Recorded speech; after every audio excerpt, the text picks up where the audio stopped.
ക്ഷേത്രങ്ങളുടെ വളർച്ച. ഹൈന്ദവ മതത്തിന്റെ അഭിവൃദ്ധി ജനങ്ങളുടെ സാമൂഹിക ജീവിതത്തിൽ അതിന്റെ മുദ്ര പതിച്ചു. മതപരവും സാംസ്കാരികവുമായ ജീവിതത്തിൽ ക്ഷേത്രങ്ങൾക്ക് ലഭിച്ച പ്രാധാന്യമായിരുന്നു ഈ പുതിയ മതാവബോധത്തിന്റെ സത്വരഫലം. നായനാരന്മാരുടെയും ആഴ്വാരന്മാരുടെയും പ്രവർത്തനത്തിന്റെ ഫലമായി കേരളത്തിലെങ്ങും ഒട്ടേറെ ശൈവ വൈഷ്ണവ ക്ഷേത്രങ്ങൾ നിർമ്മിക്കപ്പെട്ടു. ശാസനങ്ങളിൽ നിന്ന് ലഭിക്കുന്ന തെളിവുകൾ വെച്ച് നോക്കിയാൽ രാജശേഖരൻ കേരള ചക്രവർത്തിയായി വാഴുമ്പോഴാണ് AD 823 കണ്ടിയൂർ ക്ഷേത്രം സ്ഥാപിക്കപ്പെട്ടത്. തിരുവഞ്ചിക്കുളത്തെ ശിവക്ഷേത്രം കുലശേഖര ഭരണത്തിന്റെ ആദ്യഘട്ടത്തിൽ തന്നെ ഒരു ശൈവ വിശ്വാസ കേന്ദ്രമെന്ന നിലയിൽ പ്രശസ്തി നേടിയിരുന്നു. തിരുവനന്തപുരം, തിരുവൻവണ്ടൂർ, പുലിയൂർ, ചെങ്ങന്നൂർ, തിരുവാറന്മുള, തിരുവല്ല, തൃക്കൊടിത്താനം, തൃക്കാക്കര, മൂഴിക്കുളം, തിരുനാവായ, തിരുമിറ്റക്കോട് മുതലായ സുപ്രസിദ്ധ വൈഷ്ണവ ക്ഷേത്രങ്ങൾ രൂപം കൊണ്ടതും ഇക്കാലത്തായിരുന്നു. മലൈനാട്ടിലെ കേരളത്തിലെ 13 ദിവ്യദേശങ്ങളിൽപ്പെടുന്ന ഈ ക്ഷേത്രങ്ങളിൽ പലതിലും ദക്ഷിണേന്ത്യയുടെ കിഴക്കൻ ഭാഗങ്ങളിൽ നിന്ന് ധാരാളം സിദ്ധന്മാരും ഭക്തന്മാരും സന്ദർശനം നടത്തിയിരുന്നതായി കാണാം. 9ാം ശതകത്തിൽ ജീവിച്ചിരുന്ന നമ്മാഴ്വരും ഷഡകോപൻ, തിരുമങ്കൈ ആഴ്വാരും കേരളത്തിലെ അന്നത്തെ പല ക്ഷേത്രങ്ങളെയും പ്രകീർത്തിച്ച് പാടിയിട്ടുണ്ട്. ക്ഷേത്രഭരണം നമ്മാഴ്വരുടെ തിരുവായ്മൊഴിയിൽ തിരുവനന്തപുരത്തെ ശ്രീ പത്മനാഭസ്വാമി ക്ഷേത്രം പ്രകീർത്തിക്കപ്പെടുന്നു. കല്ലും മരവും ഉപയോഗിച്ചുള്ള ക്ഷേത്ര നിർമ്മാണം കേരളത്തിൽ ആരംഭിക്കുന്നത് AD 8ാം ശതകത്തിലാണ്. കുലശേഖരന്മാരുടെ ഭരണകാലത്ത് ഹൈന്ദവ മതത്തിന്റെ പ്രചരണ പ്രവർത്തനവുമായി ബന്ധപ്പെട്ട് പുതിയ രീതിയിലുള്ള ഈ ക്ഷേത്ര നിർമ്മാണം പ്രോത്സാഹിപ്പിക്കപ്പെട്ടു. അന്ന് ക്ഷേത്രങ്ങളുടെ നിർമ്മാണത്തിനും സംരക്ഷണത്തിനും ഉദാരമായി ധനസഹായം ചെയ്യാൻ ഭരണാധികാരികളും അതോടൊപ്പം ജനങ്ങളും പരസ്പരം മത്സരിക്കുകയായിരുന്നു എന്ന് തോന്നുന്നു. വികസിതമായ സമുദ്രാന്തര വാണിജ്യത്തിൽ നിന്ന് കേരളത്തിലേക്ക് ഒഴുകിക്കൊണ്ടിരുന്ന സമ്പത്ത് ഇവിടെ ധനാഢ്യമായ ഒരു വർത്തക സമുദായം ഉയർന്നു വരാൻ സഹായകമാവുകയും ആ സമുദായത്തിൽ ഏറ്റവും മികച്ചവർ ക്ഷേത്ര നിർമ്മാണത്തിന് കൈയയച്ച് സംഭാവന നൽകുകയും ചെയ്തു. ഇന്ന് കേരളത്തിൽ കാണുന്ന പ്രാചീന ക്ഷേത്രങ്ങളിൽ പലതും അക്കാലത്തുണ്ടായവയാണ്. ക്ഷേത്രങ്ങളുടെ സംരക്ഷണം ഭരണകൂടത്തിന്റെയും സമുദായത്തിന്റെയും അടിസ്ഥാന കർത്തവ്യങ്ങളിൽ ഒന്നായിട്ടാണ് അന്ന് കരുതിയിരുന്നത്.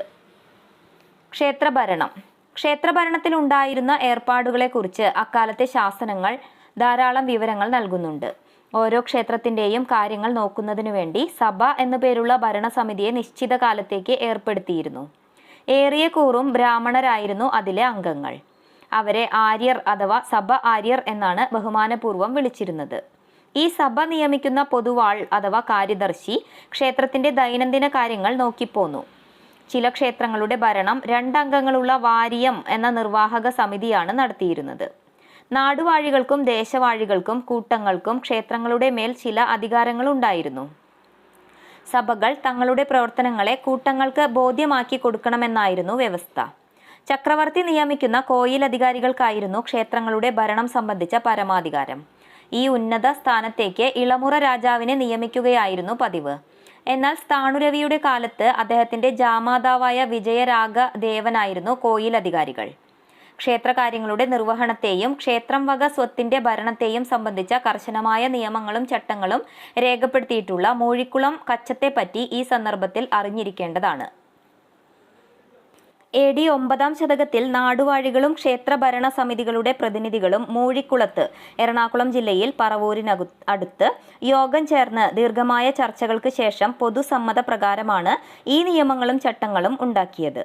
മൂഴിക്കുളത്ത് വെച്ച് അംഗീകരിച്ച നടപടിച്ചട്ടങ്ങളുടെ പൂർണ്ണ വിവരങ്ങൾ അറിയാൻ നിവൃത്തിയില്ലെങ്കിലും ഊരാളർ, ട്രസ്റ്റികൾ ക്ഷേത്രം വക സ്വത്തുക്കളും പണവും ദുർവിനിയോഗം ചെയ്യുന്നതും കാരാളർ, കുടിയാന്മാർ കൃത്യനിർവഹണത്തിൽ വീഴ്ച വരുത്തുന്നതും ഫലപ്രദമായി തടയാനുള്ള നിയമങ്ങൾ അതിലുണ്ടായിരുന്നതായി ശാസനങ്ങളിൽ നിന്ന് അറിയാം. ഊരാളർ ക്ഷേത്രവസ്തുക്കളോ ധനമോ ദുർവിനിയോഗം ചെയ്യുന്നതായും പൂജാതി കാര്യങ്ങൾ നടത്തിക്കുന്നതിൽ ബോധപൂർവം ഉപേക്ഷ വിചാരിക്കുന്നതായും തെളിഞ്ഞാൽ ഉചിതമായ ശിക്ഷ നൽകിയിരുന്നു. അതുപോലെ ക്ഷേത്രത്തിലേക്ക് ചെല്ലേണ്ട ആദായം നൽകുന്നതിൽ വീഴ്ച വരുത്തുന്ന കാരാളരെയും ശിക്ഷിച്ചിരുന്നു. തിരുനെല്ലി തൊട്ട് തിരുനന്തിക്കര, കന്യാകുമാരി ജില്ല വരെയുള്ള കേരളത്തിന്റെ വിവിധ ഭാഗങ്ങളിൽ നിന്ന് കിട്ടിയ അക്കാലത്തെ ശാസനങ്ങളിൽ മൂഴിക്കുളം കച്ചം പരാമർശിക്കപ്പെടുന്നുണ്ട്. ക്ഷേത്രവസ്തുക്കളെ സംബന്ധിച്ച് ജന്മിക്കും കുടിയാനും ബാധകമായ നിയമങ്ങൾ ഉൾക്കൊള്ളുന്ന കടംകാട്ടുക്കച്ചം, കോട്ടുവായിരവേലിക്കച്ചം, തവനൂർ കച്ചം, ശങ്കരമംഗലത്ത് കച്ചം തുടങ്ങിയ മറ്റു കച്ചങ്ങളും ഉണ്ടായിരുന്നു.